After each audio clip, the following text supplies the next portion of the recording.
লতিফ সিদ্দিকী কয়, আমি কখনো আমিন বলি না, আমার কোনো পাপই নাই। কইছে না? বলছে কিনা?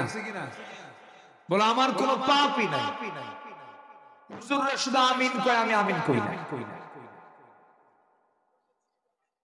কত বড় ব্যাকুল বলে পড়ে এই জাতীয় কথা বলতে পারে, অথচ আমার রাসূল বলেছেন, তুবু ইলাল্লাহ ফাইন্নী আতুবু ফিল ইয়াউমি 100 মাররা।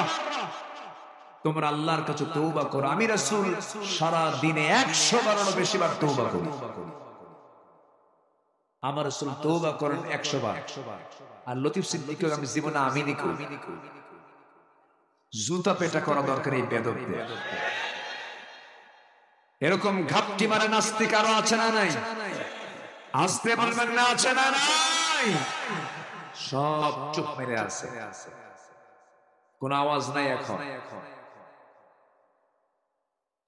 এটা শাহজালালের বাংলাদেশ, শাহপরানের বাংলাদেশ, শাহ মাকদুমের বাংলাদেশ, খানজাহানের বাংলাদেশ। হাজারো আউলিয়ার আগমনে ধন্য যে বাংলাদেশ, কোরআন সুন্নাহ বিরোধী কোন ষড়যন্ত্র আমরা টিকতে দেব না।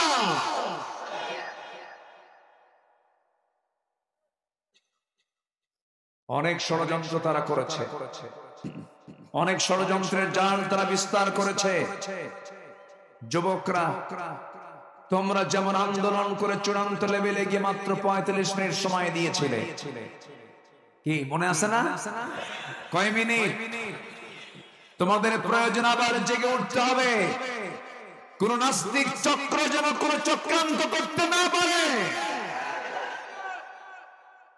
জেগে উঠতে হবে। শহীদ আবু সাঈদ মুগ্ধ, এদের ইতিহাস এই জাতি কখনো ভুলবে না। জীবন দেওয়া সস্তা না।